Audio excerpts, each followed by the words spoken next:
Well, hello and welcome back. We are once again here and we are checking things out. We are moving along in our series of discussions and figuring out what we want to, sort of like, how do what we want to be when we grow up to some extent. This episode, I want to change gears a little bit from step out a little bit from the developreneur changes and talk about a topic we've touched on a few times, but I really want to revisit it because I had a conversation yesterday with a customer that makes it relevant, I think, or is a good lesson learned. And this goes into pricing. We have talked about pricing a lot.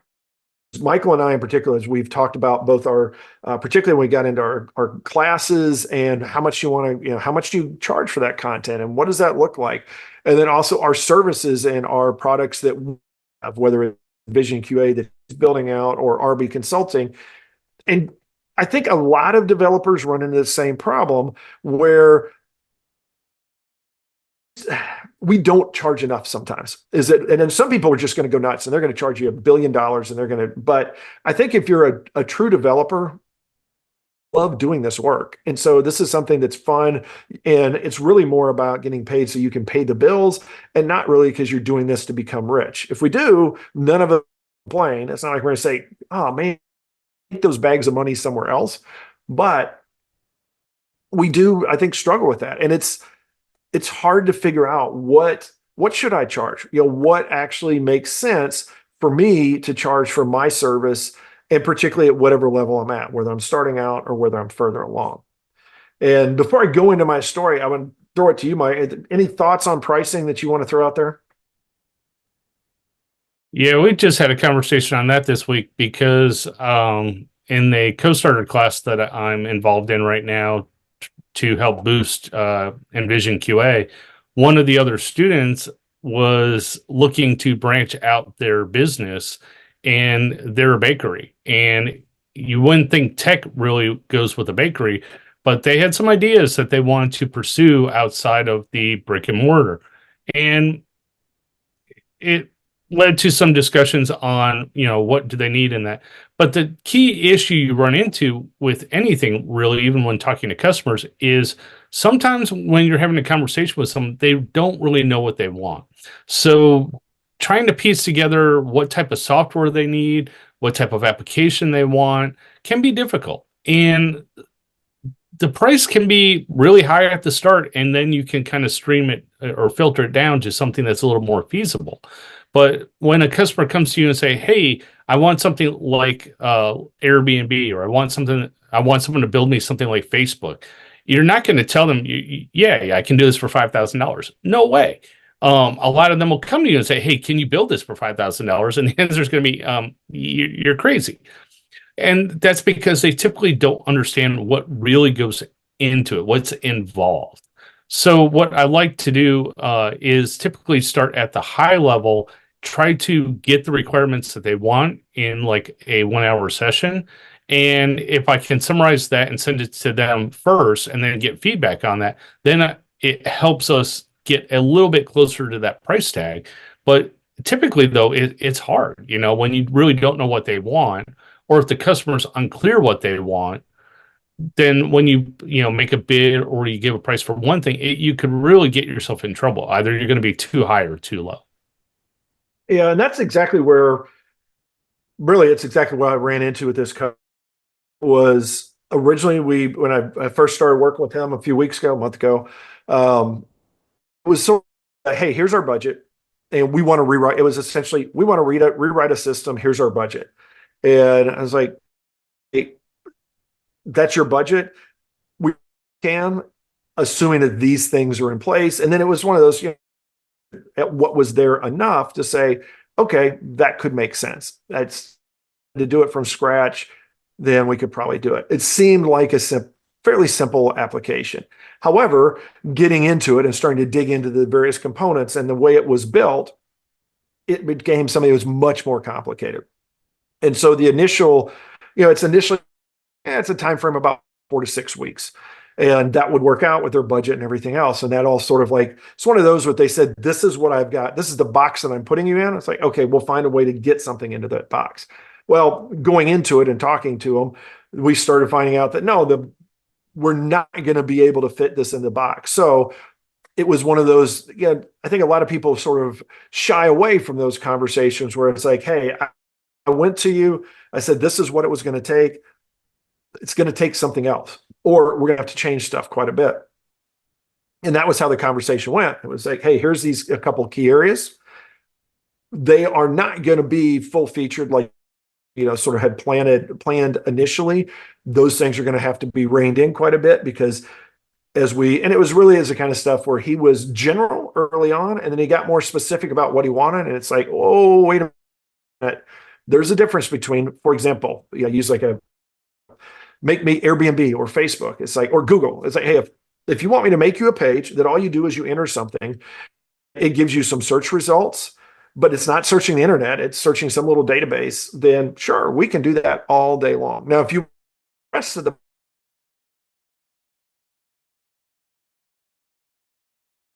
project, and there's a reason that they've had multiple engineers paid multiple money, a lot of money for a lot of years to get to where they're at. That's, I think where we run into sometimes you have people that just have unrealistic expectations. But sometimes, and particularly when you are as clear as you can be about this is as a developer, what I am seeing that you want. And you set those expectations from the start and they get to say, yes, that's what I want. Or they'll say, no, here's some additional things I want. Or those things that you mentioned, I don't really need. Then you can get that clearer picture. And that allowed through just really clear communication along the way. When we had this conversation to say, look, this is where we're at. This is what we're seeing.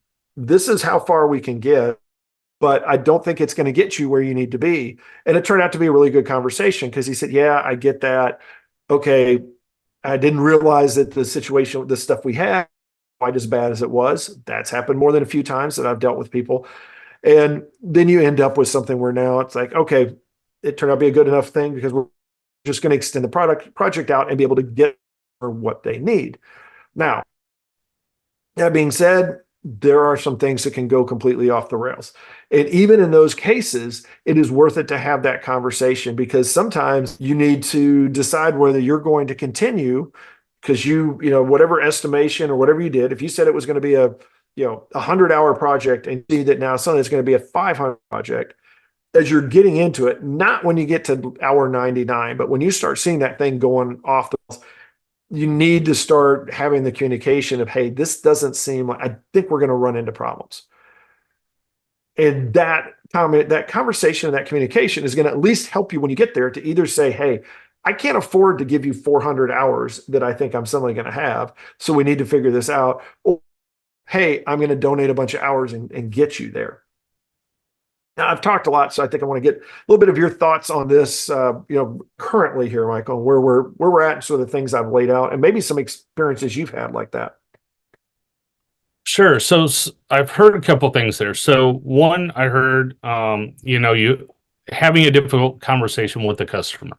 When you've started a project, you've taken a bid on a project, and you start getting in and you start realizing things aren't the way they were presented.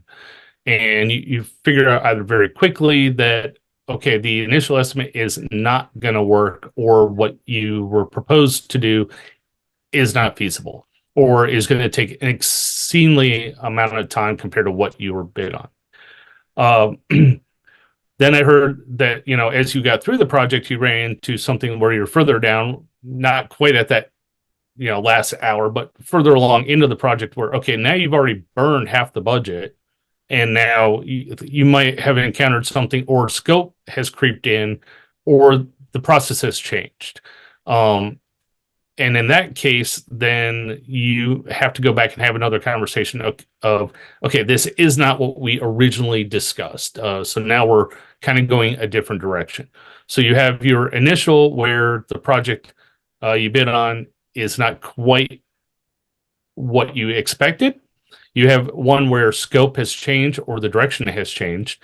And then you run into a situation, which I think we talked about before, where you get to the end and you get ready to do the deployment. And now you run into a technology or a kind of a deployment issue, like either be it through like the Apple Store or Google Store. So there's kind of three areas with that.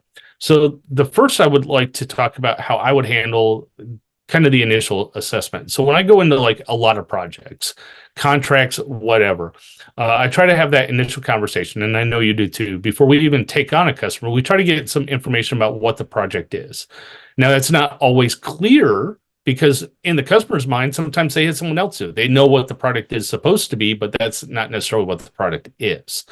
And in that situation, well, we could do the like a free assessment, take a look at it, kind of maybe spend an hour to go through it, or give them a short bid, like, hey, for maybe 50, $100, I'll take a quick look at what you have, see if that's what you're telling me it is, and then I can give you a better estimate, or I'll accept your full bid for the full project. As you move into the project, though, one of the things I think that we've talked about throughout developer and our projects and that is you get into that rhythm of software development. You get into that agile kind of situation where you kind of go through small iteration changes. But with some customers, it's hard because they don't know software development. Maybe they're not a software shop. They just need a software product. So they don't understand the workings of software development. They don't understand agile. And getting them to do stand-ups or to do daily scrums or even weekly scrums to kind of do touch points to be, oh, here's where we're at, here's what we discussed, and here is the direction we are going. Is this what you still want? And have smaller checkpoints along the way might help avoid some of those pitfalls. But then when you get to the end, like we talked about with like the mobile apps and that, you run into the situation where you kind of run into things that are out of your control. And at that point, you're going to have the conversation with the customer and say, look, we've run into some roadblocks that weren't potentially there when we talked about it at the beginning. So is that something that we need to renegotiate or just slide it into the current system?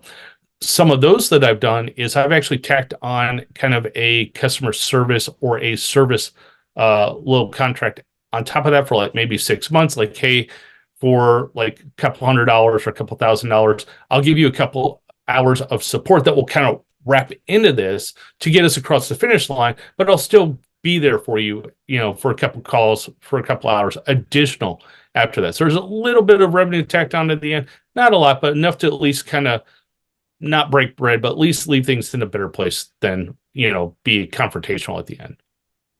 Yeah, and I think it comes back to really to communicating is that, and it is sometimes you're just going to have different conversations, the kind where things aren't going right. You're not happy as a developer because, if you're like me, you hate being stuck in the like configuration hell where you're just trying to figure out how to get everything to line up. It should work, but there's a library that's broken or that's out of sync or something weird like that, or cache that needs to be refreshed or something just ridiculously out of your control until you find it and you go, oh, that's why that works, or now it works. But it's communicating things, and it is making sure that up front you set those clear, here's our objectives, here's what we're going to do, here's our timeframes and our milestones, and along the way make sure that those are milestones that as you're going through, you're either hitting them or you're letting them know that, hey, we've slipped. And sometimes you slip it forward, sometimes it's back. Usually it's back, but it's one of those, like, hey, we've hit some snags, so this is where the trajectory is going. Don't try to, and I've been in projects gone bad where people have either tried to hide it, or they start throwing other features in on top because they're like, hey, we need to do an extra week of work to catch up. Well, what we're going to do is we're going to throw a couple features on and sell them on those features. And then in that, we're going to sneak in doing that extra week of work. But then what you've done is you've added scope, and now you're still trying to for it. Those things, those never work. I've also seen the kind where people start cutting stuff out and they're just like, oh, well, they're not going to really worry about this, or they're not going to, testing is always awesome. Like, we're not going to test that. Or we're going to, this grand scheme that we initially had, we're going to just get rid of all of it. And they're not really going to know that we're not doing as complex a backup that we're doing or something like that. That stuff will bite you. So be clear about it. And particularly if you start somewhere, if you're cutting a corner, have that conversation so that they know, hey, we're trying to find a way to make this work. And just be honest to them so they can make that decision and either say, yes, cut that corner, or as a conversation I had, it's like, no, we're not going to cut corners. We're not going to reduce scope. I need that. I have in cases, sometimes there's an MVP. I have a minimally viable product that I have to get out the door. And so some of those features that you would cut, they can't, because they realize that that's critical to the complete product at that point.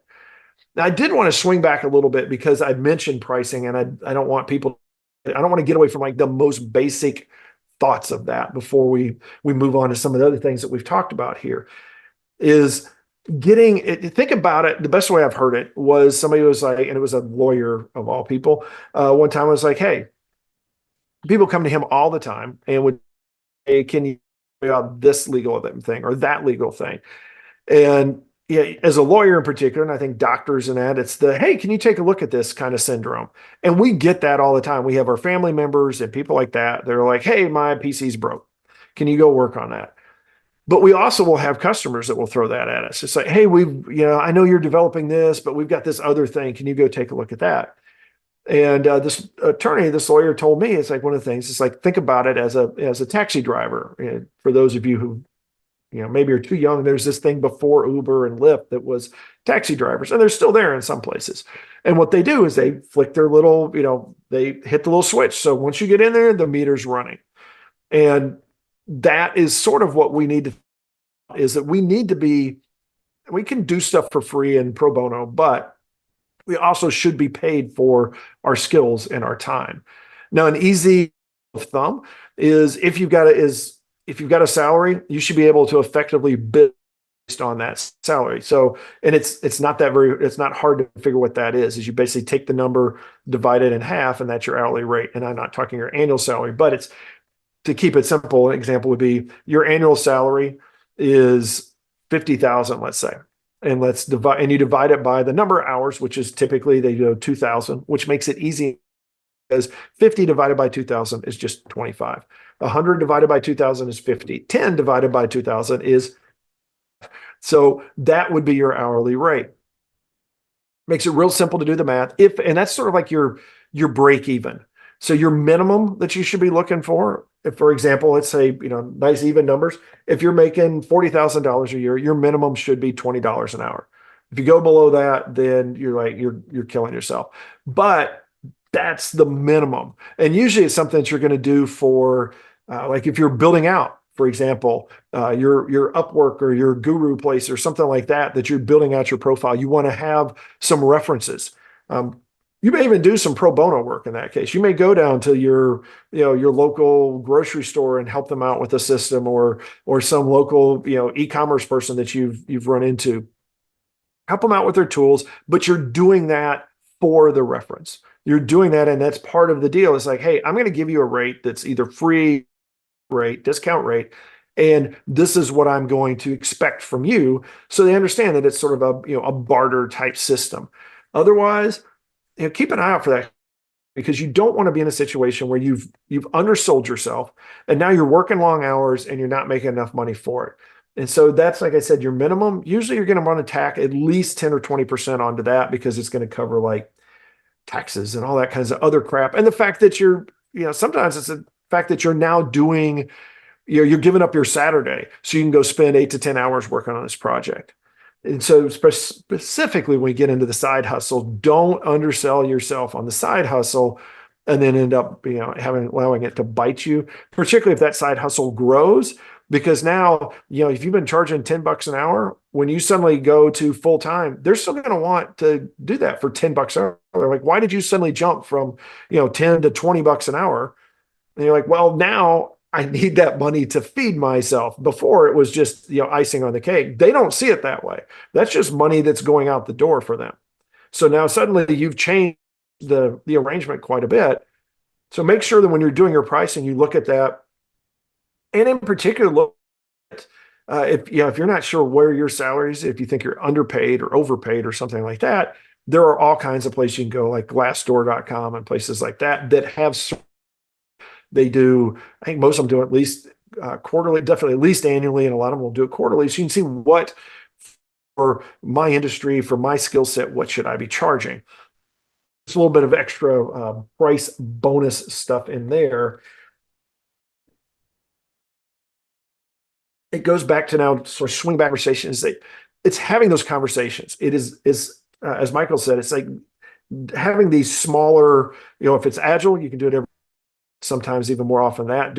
And often it is having that conversation and making sure that they are up to date as much as possible with what's going on. Now, you mentioned something that's a little interesting side note there is so sometimes you have a customer that doesn't understand software development. The one I lucked out with this one is somebody that understands that they've been in it for a while. They know sort of the intricacies of it. Now, sometimes you have a customer that doesn't. So I wonder if do you have any good stories about where you've tried to set them up and say, hey, here's something that we do. The reason we do it is X or something along those lines, and they just don't do it, or they you send them a status, they ignore it, or you invite them to meetings and they never show up. You run anything, because I sense that maybe you have, the way you said that. Have you run anything like that you want to share some stories with? Actually, I had a couple projects a couple years ago that were like that. Um, I actually had a friend that had a welding business, and um, you walk into their shop, and basically, initially they brought me in because their computer was virus infected and everything was not working, and they had been hacked. Got all that cleaned up, and then started helping them get their systems in place just for using software. They weren't even using the right applications within Office and Windows just to do their bookkeeping. But looking around, every customer that they dealt with, they literally typed up a Word document or a handwritten note or something somewhere on a post-it note for what the customer wanted, what was going to be done, and what the agreed price was. It was so informal. It was scary how they even made money. It's like walking into those old gas stations and you have one of those punch registers, not even a digital register. It's like, how are you keeping track of that for your bookkeeping? So we actually had a week-long discussion on how to get their systems in place to be more automated, more digital, and kind of get it out of the mind of the owner. He basically had all the numbers for how much it took to do a job, how much parts were. Nothing was in the computer. It was all in his head. We spent a week. We designed on paper a very simple system for how to kind of get that out of his head and into the computer. So basically, they could hire someone to talk to the customers, to maybe hire a salesperson to go out and go look for work. So it's not all on him, and he can actually go do the jobs and make the money. Long story short, we spent a week on that. 3 months went by, 4 months went by, a year went by. Then they came back and said, okay, now we want to do this because we're going to sell the business. And I'm thinking, okay, here's how much it's going to be. They're like, well, never mind. We're going to sell the business. So that was very challenging. And the flip side of that is I had another business similar to that. It was a nonprofit for like habitat, but for animals. It was kind of a humane society type nonprofit.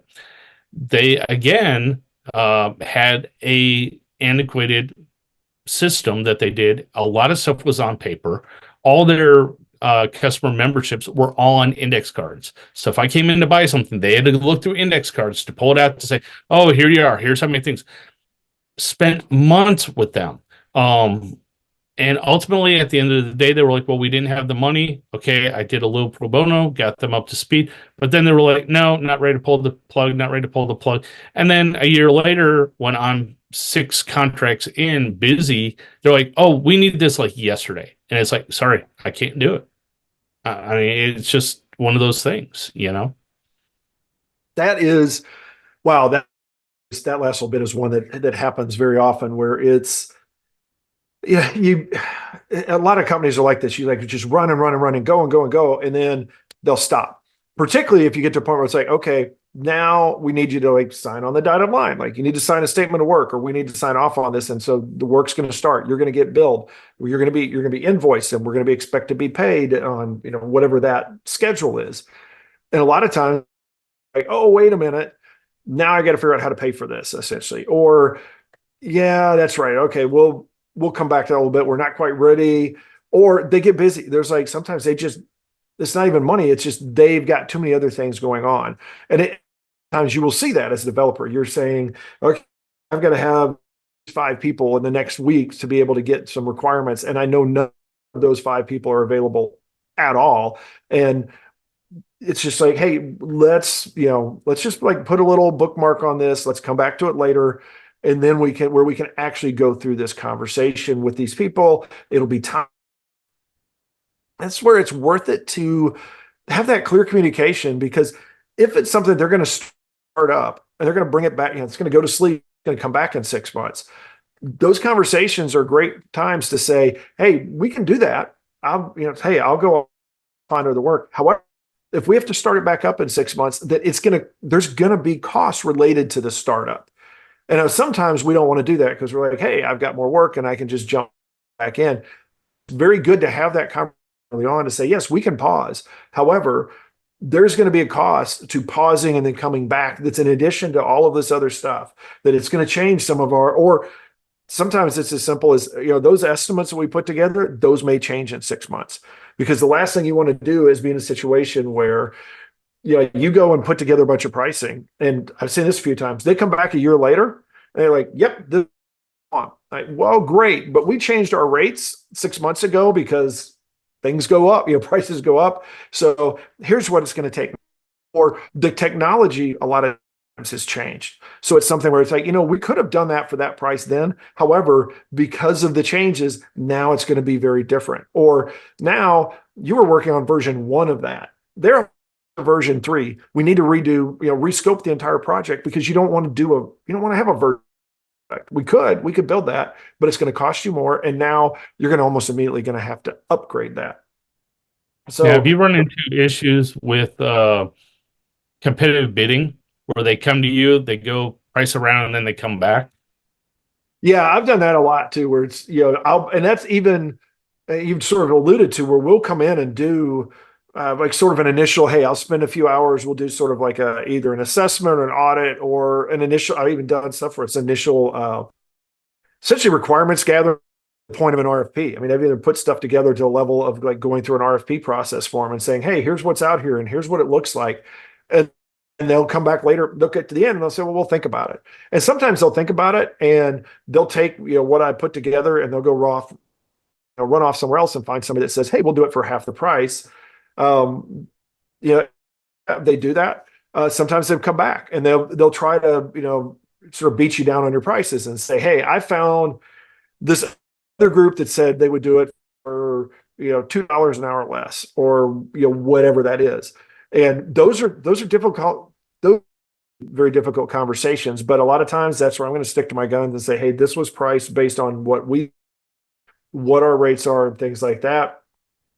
If you can find somebody who can do it, cheaper, then go ahead, by all means, go ahead and do it cheaper. I'll usually say, hey, or did they include this and this and this and this?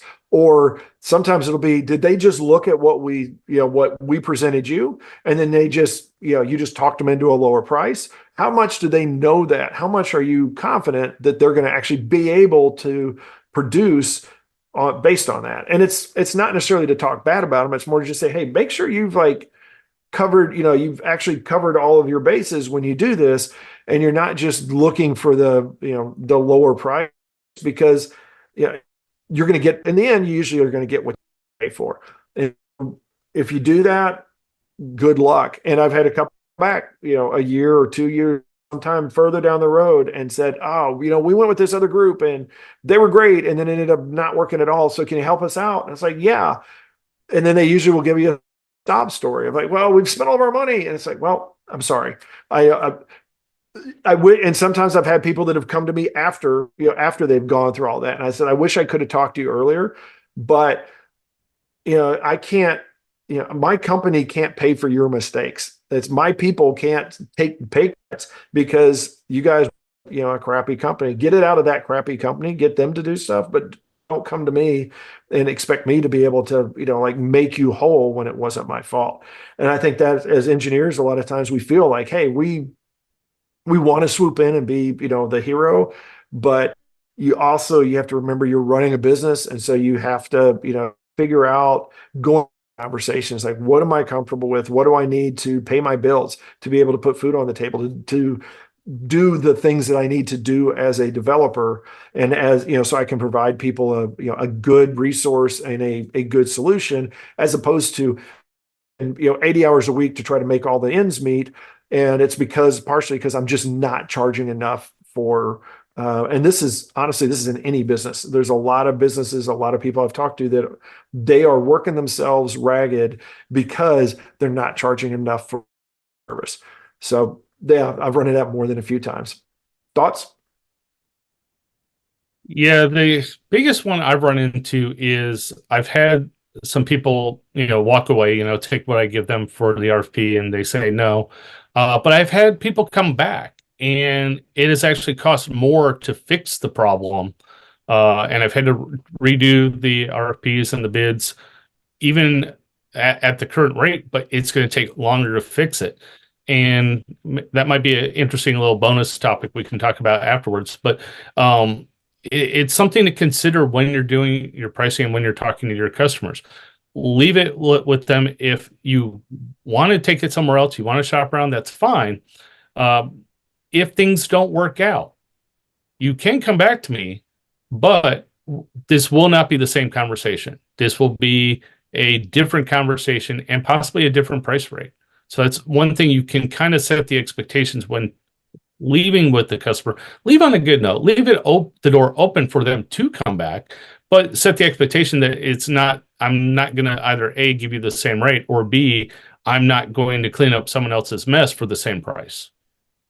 Yeah, that's always one that's just, you don't really want to set the tone and suggest so bad, but you just sort of say, hey, this is where now things are going to change, things are going to move on. So we may have a different discussion, and maybe it'll be the exact same conversation and same estimates, but maybe not, because things change. It's just like everything else. If you want to get a house built today, you're going to get a certain price and quote. But if you come back a year from now, it's possibly and probably different.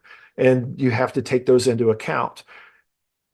That'll wrap this up from the podcast side. I think we've got plenty here for you guys. As always, shoot us email at info@developinor.com if you have recommendations, any things like that for future topics, or any questions that we may actually effectively read that question out online and go ahead and make a whole discussion around that. You can always check us out on the video side as well.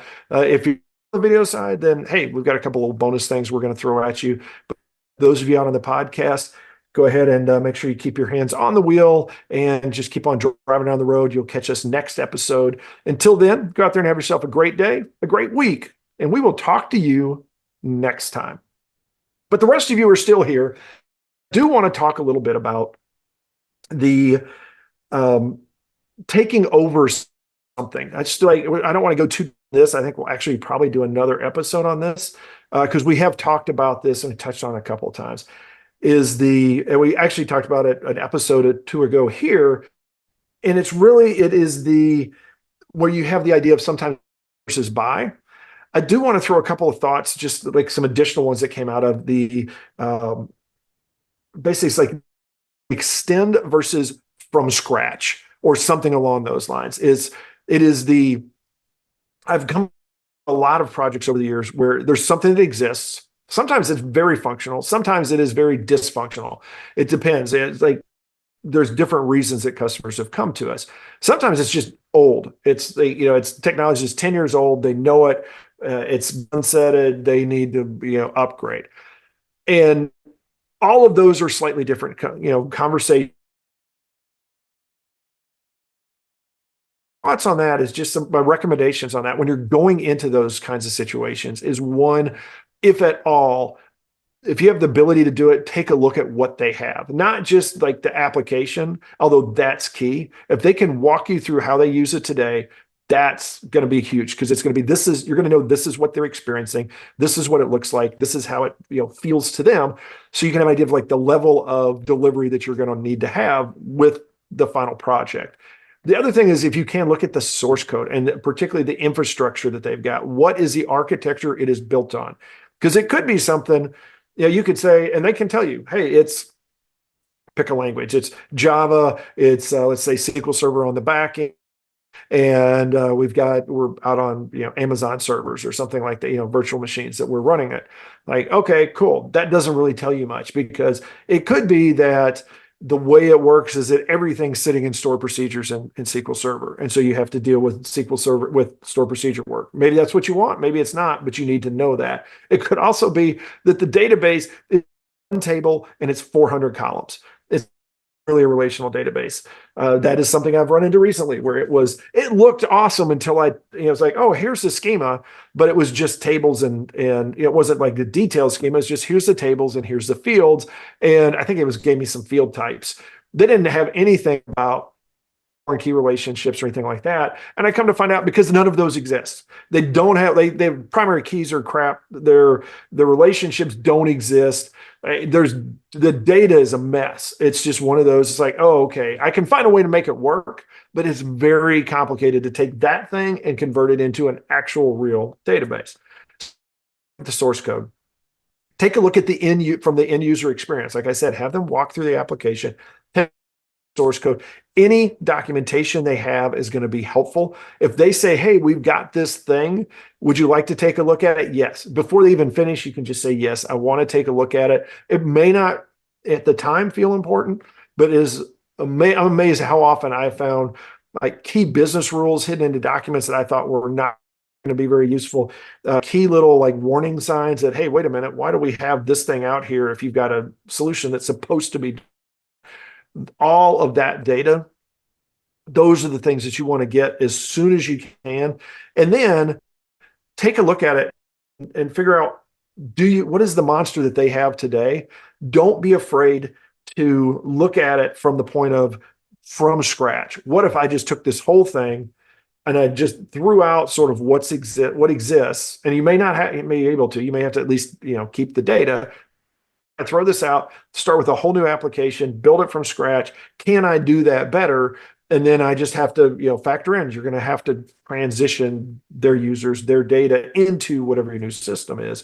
Or take a look at what is the upgrade path or the features that they're going to, the additional going to require. And if you can, take a look at like, what is that going to look like? What is the code going to require? If there's, certain pages like, hey, this page, we want to add these 5 things to it.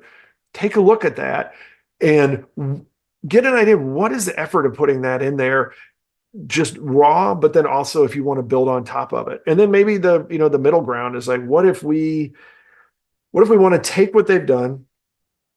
We're going to take a few pieces of it. Like for example, maybe the database is okay. So we're going to keep the database, but we're going to start like rewriting key pieces of it, maybe in the language that they have, maybe in a different one. Sometimes you can do some really interesting stuff behind the scenes where maybe they've got this their entire system is some sort of MVC web app kind of thing, and the data is good enough that you say, what, instead of trying to make all of their, like, let's say classic ASP windows work, maybe we just have a couple of React, because we're React people, let's say we have some React screens that they're just links that we add in. So instead of extending the ASP, we're just linking out, steal their CSS. So the style looks the same, stuff like that.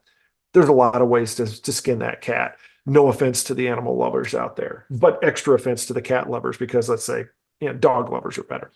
All right. I probably just lost half our audience. So we have one audience member left now. What are your thoughts, Michael? Yeah, one of the big challenges, and you got to be careful from a consulting perspective, is don't always come in with rewrite in mind. Because, well, as developers, we always like working with something fresh, something new, and we always think we can write things better. That's not always the case, especially when customers are on a budget. look at doing things like checklists, or like we've talked about, doing some type of assessment.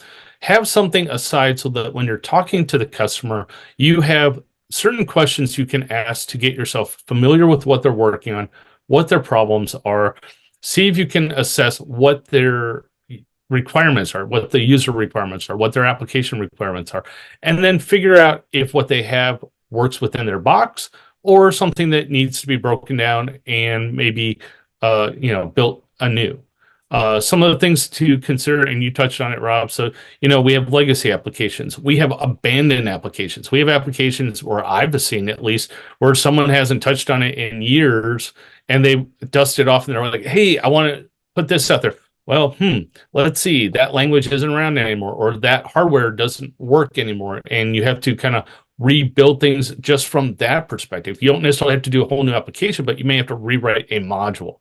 Um, and where I come in from my side, do the QA assessment. That's where I look at like integration testing, things like that within an application, because you may say, hey, I want to take this software, put this on a totally different platform.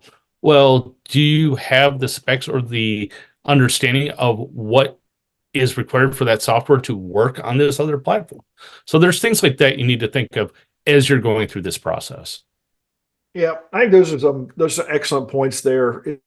And hopefully that helps you guys out if you're running into something like this, whether you're an employee and they said, oh, hey, we've got this other project we're dusting off, or whether you're a consultant, or you're out there doing a little side hustle and you're picking up a project that is in particular, maybe some other developers abandon it for whatever reason, and now you're having to own this.